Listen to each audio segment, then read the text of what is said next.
네, 안녕하세요. 오늘 글로벌 창업 선교론 영상으로 여러분과 함께 내용을 나누도록 하겠습니다. 그동안 많은 공부를 함께 했는데요. 비즈니스 에즈 미션이 무엇인지, 그중에서 총체적 선교가 어떤 것인지 여러분들하고 개념 또 용어들을 정리를 했습니다. 그리고 비즈니스 에즈 미션의 정의와 함께 어떤 공식을 배웠죠. 비즈니스 에즈 미션은 킹덤 컴퍼니, 그리고 크로스 컬처럴 컨텍스트, 그리고 또 커뮤니티 디벨롭먼트 이 세 가지가 어우러져야지만 비즈니스 에스 미션이라고 말씀을 드렸습니다. 여러분들 잘 기억나시죠? 네, 오늘 수업 본론으로 들어가기 전에 여러분들과 격언을 좀 나눠보도록 하겠습니다. 여러분들 잘 아시는 것인데요. 여기 Old Mission Maxim이라고 있습니다. 그것은 바로 Give a man a fish and you feed him for a day. 그랬어요. 어떤 한 사람에게 물고기를 준다면은 그것은 여러분은 그 분의 하루에 어떤 먹을 것을 준 것이다라고 여러분 알고 계십니다. 그런데 Teach a man how to fish and you feed him for a lifetime. 고기 잡는 방법을 가르쳐 주면 평생에 먹을 것을 준 것이나 다름없다라는 것이죠.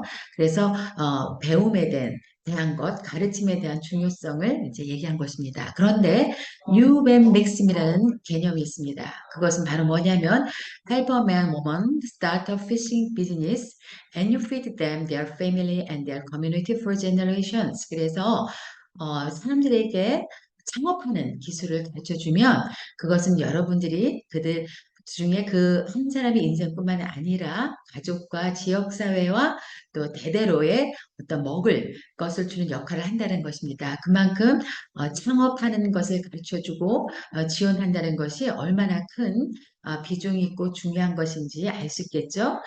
여러분들은 모두 크리스천 앙트러프리너 또 이거나 또 이런 크리스천 앙트러프리너가 되고자 제 수업을 듣고 있습니다. 그래서 여러분들은 그런 비즈니스를 통해서 그리고 여러분들이 어떤 지속 가능 경제력 독립뿐과 뿐만 아니라 여러분들은 남을 도울 수도 있는 그러한 많은 역량을 갖고 행복한 삶을 사는데요. 그 모든 것은 또 하나님께 영광을 올려드리는 거겠죠. 여러분들이 이러한 행복한 삶을 영위할 것으로 제가 기대를 하고 있습니다.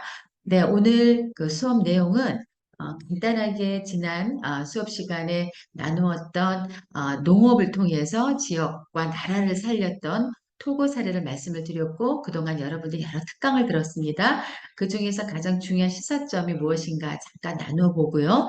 그리고 ban in action in the city. 그래서 이러한 도시 선교 안에서도 많은 여러분들이 비즈니스 선교를 통해서 복음을 전하고 하나님께 영광 올려드리는 일을 할 수 있다. 그래서 제가 이 배민 인 액션 인 더 시티 이 사례를 여러분들에게 강력하게 또 전해드리고 여러분들이 어디서든지 이 비전을 가지고 함께 저희가 나아갔으면 하는 바람입니다.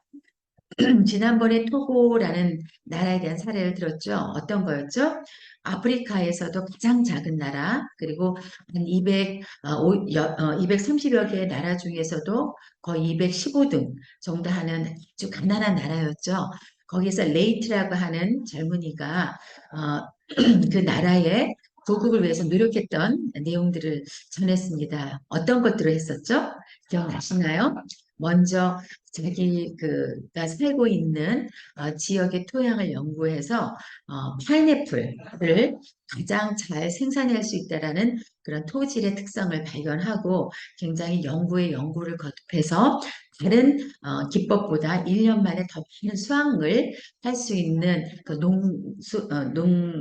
농업 기술을 개발했죠. 그러나 그런 수확이 많이 되었다 하더라도 금방 기후관계로 금방 썩는 문제로 인해서 그것을 새롭게 가공하는 여러 가지 기술을 통해서 사실은 퍼스트라는 브랜드를 만들고 이제 유통까지 진출하는 그러한 비즈니스 전체의 모형을 만들었습니다.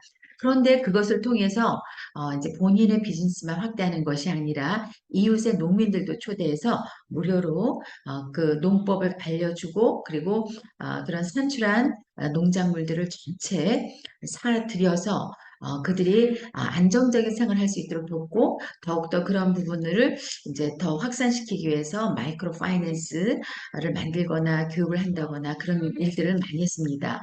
그래서 비즈니스 차원에서 보면은 그러한 그 레이트는 생활 수준을 높인 일자리를 창출을 하고 급여도 상당히 많이 준 것으로 알고 있습니다. 왜냐하면 가족들이 넉넉하게 먹고 살 수 있도록 하는 그런 임금이었죠. 그래서 또 안전하고 좋은 근무 조건뿐만 아니라 방금 말씀드린 대로 최고의 임금을 지급을 했습니다. 그리고 직원들이 그 일을 통해서 어떤 삶의 행복감을 누릴 수 있도록 직무 환경과 문화도 크리스찬 어떤 기독교 정신으로 잘 조성했다라는 것을 말씀을 드렸습니다. 미션 차원에서도 이렇게 토고를 방문하는 모든 사람들에게 자기 집을 개방을 해서 선교를 하는 사람들에게 제가 했던 경험, 지역사회의 모든 정보들을 나누는 그런 일들을 한 것으로 알고 있습니다.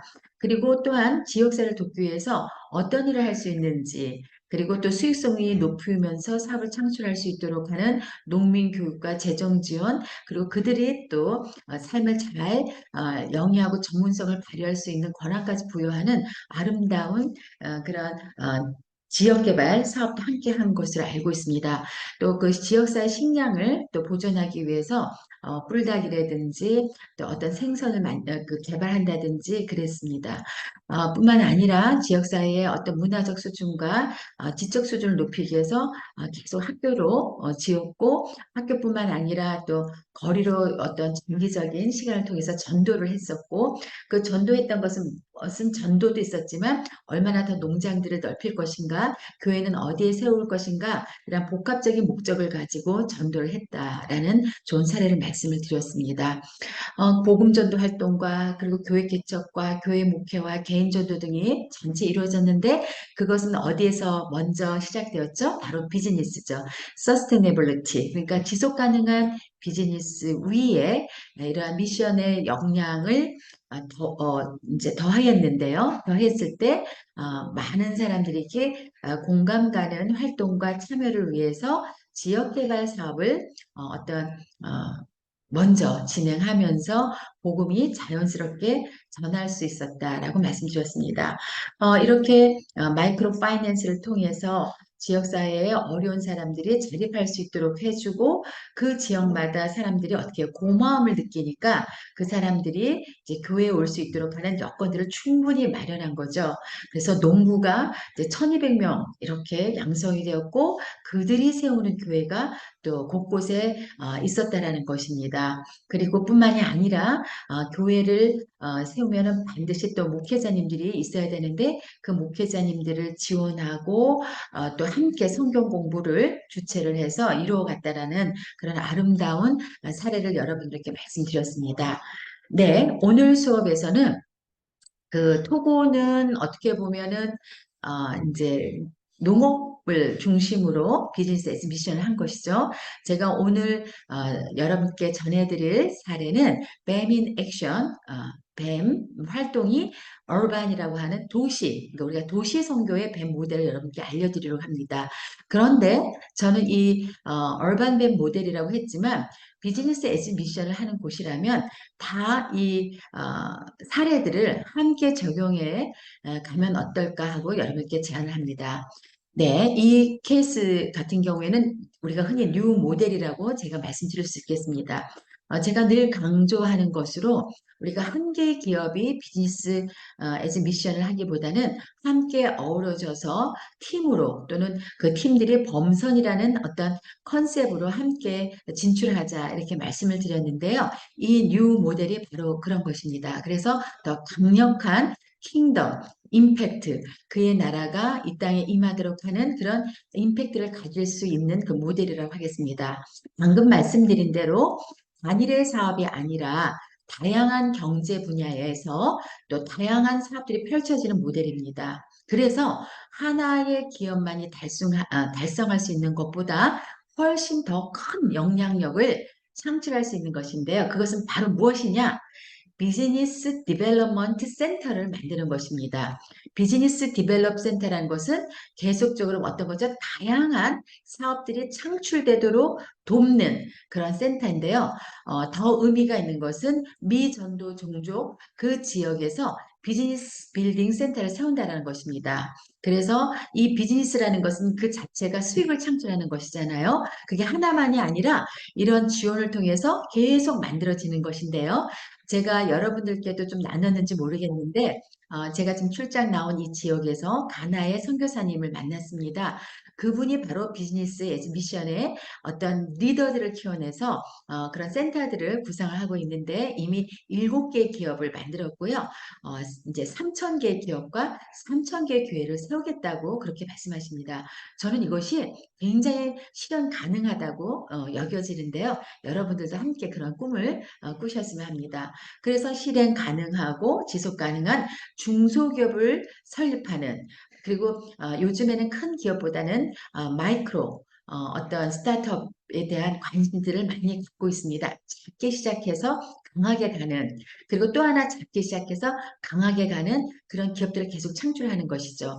그와 함께 더불어서 가는 것이 바로 교육, 또 자금 유치, 그리고 지역 개발 더 함께 나가면 교회 설립까지 연결된다고 하겠습니다. 그래서 많은 기업들을 그 지역에서 창출한다면 그 지역 자체가 어떻겠습니까? 굉장히 퍼버티에서 프로퍼티로 가는 부유한 지역이 되겠죠. 그래서 일자리를 많이 창출하고 보다 많은 현금들이 어떻게 유통이 되고 그리고 따라서 교육 수준도 높아지니까 경제 수준, 생활 수준이 향상되겠죠. 그것이 바로 하나님 나라가 이 땅에 임하는 풍요한 행복한 그러한 사회가 이루어지는데 이러한 비즈니스 빌딩, 어떤 비즈니스 디벨롭먼트 센터가 그 역할을 한다고 보겠습니다. 그런데 이런 지금 말씀드린 대로 듣기만 해도 굉장히 가슴이 뛰는데요. 비즈니스 에즈 미션을 검토하면서 어떤 그 디벨롭 하기 위한 센터를 고려하는 데는 배모뿐만이 아니라 이제 NGO들도 이러한 기법들, NGO는 주로 지역 개발 측면에서 먼저 접근을 했는데 그것을 조금 더 강하게 임팩트를 주기 위해서는 NGO도 함께 이러한 모델을 적용하면 어떨까 합니다. 지금 제가 전해드리려고 하는 BDC, 비즈니스 디벨롭먼트 센터의 모델은 고정된 것이 아니겠죠. 지역마다, 국가마다 또 상황에 맞게 또 어떻게 적절한 방법으로 유연하게 적용하는 그런 전략과 지혜가 필요할 걸로 봅니다. 그리고 그 비즈니스 디벨롭 센터는 여러 많은 사람들이 이제 이렇게 전문성을 가지고 이런 사업들을 펼쳐 나가는데요. 여기에 또 들어가는 많은 사람들의 자원과 또 자금이 또 투입되게 됩니다. 그런데 이 운영, 여러 사람들이 조직적으로 움직여지는 이 운영에서 어떤 탐심이 들어가거나 또 개인적인 사리 사욕, 또 기관만이 가지려는 고집이 있다면 뭐죠? 나만을 위한, 우리 팀만을 위한, 우리 비즈니스만을 위한 시각으로 전환될 때, 그때 우리가 도와야 하는 그런 모든 분들이 바로 다 알게 됩니다. 그러면 어떻게 되죠? 평판이 떨어지죠. 그래서 우리는 이런 비즈니스 디벨롭먼트 센터의 가장 중요한 것은 신뢰를 갖고 움직여야 된다는 것입니다. 그래서 평판이 높아질수록 신뢰를 통해서 그런 평판을 통해서 더 조직과 직원과 전문인들이 더 많이 모이게 되고요. 그것은 더 좋은 기업들을 만들어낼 수 있는 귀중한 자원, 재료가 되겠다고 하겠습니다. 그래서 여러분들이 비즈니스 어떤 디벨롭먼트 센터를 만들 때는 처음부터 가장 중요한 것이 정직과 신뢰와 투명성 위에 이것을 공감하고 결의 같은 팀원들과 함께 한다라는 그러한 기본적인 생각이 있어야 되는데 그것을 여러분들이 항상 마음에 염두에 두고 좀 고려하면서 시작해 주셨으면 하겠습니다. 이러한 비즈니스 개발 센터는 이제 큰 잠재력이 있다고 말씀을 드렸는데요. 서둘러서는 안 되겠죠. 많은 전문가들이 또 그 지역 사회에서 또 현지인들도 참여하기 때문에 여러분들께서는 조금 더 인내심을 가지고 그러나 방향성은 제대로 두고 어떤 점진적으로 다지면서 나가야 된다라고 생각해 주시면 되겠습니다. 그래서 이러한 비즈니스 개발 센터를 만들 때는 크게 먼저 두 가지 영역에서 기둥을 세우고 가야 되는데요. 첫 번째가 바로 리걸 스트럭처입니다. 법적으로 이런 비즈니스 디벨롭 센터가 UPG, 그러한 미전도 종족 지역에서 제대로 이렇게 조직화돼서 기관으로 갈 수 있는가를 검토하는 것이고요. 두 번째로는 그러한 법적인 문제가 없을 때는 이제 사람이 움직여서 일을 해야 되는데요. 아무래도 UPG에 있고 또 본부에 또 여러분들이 또 활동하는 분들도 함께 해야 되기 때문에 조직을 굉장히 이제 잘 구성을 해야 됩니다. 그래서 그 행정의 구조에 대해서 그러니까 법적 구조, 행정 구조가 먼저 탄탄하게 서야 비즈니스 디벨롭먼트에 대한 센터가 잘 경영이 될 것을 보고 있습니다. 자, 먼저 리걸 스트럭처를 보겠습니다. 리걸 스트럭처에서 보면은 반드시 호스트 국가의 법률과 규정 물론 우리 해당 국가에 어떤 여러 문제점들이 있는 어떠한 것들이 있는지 그 문제를 풀기 위한 법률 검토들이 각각 사례별로 다 이렇게 확인이 되어야 되겠습니다. 호스트 국가 호스트 국가라는 것은 바로 UPG겠죠. 그 호스트 국가에서 이런 비즈니스 디벨롭먼트 센터가 영리로 세워질 수 있는지 아니면 비영리 기관으로 세워지는 것이 더 적합하는 건지의 검토가 되겠죠. 그리고 공식적으로 그 조직체, 기관이 설 수 있는 어떤 지역에서 어떤 혜택이 있는지, 어떠한 리스크가 있는 건지, 또 법적으로 어떤 준비가 되어야 하는지도 파악을 해야 됩니다. 또 후원 관련해가지고 교회나 대학, NGO 그런 부분들에서 국내에서 지원을 갔을 때 제대로 잘 전달돼서 활용될 수 있는지 여러 법적 검토가 먼저 이루어져야 되겠습니다. 왜냐하면 국가와 국가 간에 또 어떤 커뮤니케이션과 소통이 이루어져야 되기 때문에 법률 자문이 이제 들어가야 되겠죠. 그리고 이제 이런 법률 자문을 통해서 그 UPG에서 비즈니스 디벨롭먼트 센터가 이제 설립이 된다라는 허가 또는 뭐 신고 절차들이 끝났습니다. 그러면 여기에 여러분들이 이제 조직을 해야 되는데요. 그 지역에 이제 해외 본부라고 할 수 있겠죠. 우리가 입장에서 보면 그 해외 본부에 어떤 사람들을 세워야 될 것인지 또 국내 현지에서 어떤 사람들이 함께 할 것인지가 정해져야 됩니다. 어떻게 보면 헤드쿼터, 본부에서는 적어도 최소한 인원을 둬야겠죠. 이 헤드쿼터라는 것은 우리로 말하는 한국이 되겠습니다. 그러니까 그 UPG 입장에서 해외 본부인데요. 제가 아까 잠깐 헷갈리게 말씀을 드렸는데 이제 BDC의 헤드쿼터는 우리 해당 국가, 바로 우리 나라에 두는 것이 되겠습니다. 최소한의 인원을 둬야 되겠죠. 왜냐하면 실제로 그 사업이 추진되는 곳은 UPG, 바로 그 현지 국가이기 때문입니다. 여기 헤드쿼터에서는 어떤 전략을 세우고 운영과 관리 부분에서 제대로 이제 방향성 검토나 평가를 하는 그런 부분이겠습니다. 그러나 이제 여기에 최소한의 직원이지만 아주 이제 큰 능력을 갖고 있는 전문가가 이 헤드쿼터의 매니저가 돼야 되겠습니다. 그래서 이 매니저의 역량은 제3세계 기독교 개발 노력에 상당한 현장 경험을 갖고 있고 또 광범위한 분야에서 활동하고 있는 사람이고 네트워크도 어떻게 해요? 잘 구축할 수 있는 사람이겠죠. 특별히 또 교육과 엑셀러레이터, 인큐베이터 등의 풍부한 경험이 있으면 좋겠는데요. 그보다 더 중요한 것은 헌신하는 신실한 그리스도의 제자로서의 어떻게 해요? 다짐이 서 있는 그런 신념이 있는 신앙이 있는 그런 분들이 헤드쿼터의 매니저가 돼야 되겠습니다.